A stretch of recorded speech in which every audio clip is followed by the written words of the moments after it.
रेजांगला युद्ध जो है 1962 में भारत चीन ये युद्ध के दौरान जो है रेजांगला जो है लद्दाख में भारत की एक चौकी थी। और इस चौकी के बारे में सबसे महत्वपूर्ण इंफॉर्मेशन ये है कि यहाँ चार्ली जो कंपनी है ये हमारे बटालियन का नाम था चार्ली कंपनी। इसके 124 सैनिक थे, 124 सैनिक थी। और ये सैनिक जो है मुख्य रूप से अहिरवाल के थे। अहिरवाल आप जानते हैं कि हरियाणा का एक बहुत ही महत्वपूर्ण क्षेत्र है जिसको अहिरवाल के नाम से जाना जाता है। और चूंकि अहिरवाल में अहिर जाति के लोगों का कंसंट्रेशन है, तो इस वीर अहिर जाति के लोगों ने, जिनकी संख्या मात्र 124 थी, इन लोगों ने चीन की जो सेना थी, यहाँ चीन की सेना जो आप देखेंगे इसमें 1300 सैनिक थे। ठीक है, ये बहुत ही आश्चर्यजनक बात है।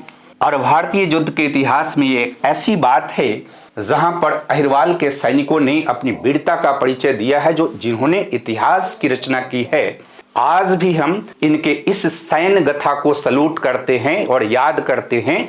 लेकिन ये कैसे संभव हुआ, ध्यान ये रखना है कि जैसा कि हमने कहा कि जब चीनी सैनिकों ने अटैक किया इस चौकी पर कब्जा करने के लिए, रेजांगला का जो युद्ध है, और ये चौकी बहुत इंपॉर्टेंट था कि इस चौकी पर अगर चीनी कब्जा कर लेती तो भारत में उनके प्रवेश के रास्ते बहुत आसान हो जाते। लेकिन इन वीर अहिर सैनिकों ने क्या किया, इन्होंने संकल्प लिया।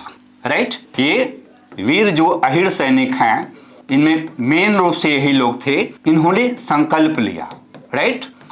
और ये युद्ध हो रहा है, ध्यान ये रखना है कि ये युद्ध हो रहा 18 नवंबर 1962 को, और इस दिन हमारे देश में दिवाली मनाई जा रही थी।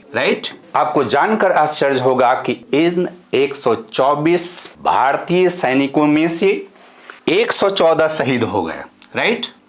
114 यहाँ शहीद हो गए, लेकिन इन लोगों ने अपने इस पोस्ट को बचा लिया और 1300 चीनी सैनिकों को इन लोगों ने पराजित कर दिया। और इसी पर लता मंगेशकर ने एक अपनी गीत गाई थी, जब हम बैठे थे घरों में वो झेल रहे थे गोली। और ये जो है हमारे शहीद, ये इतिहास में आज इनकी चर्चा अगर हम कर रहे हैं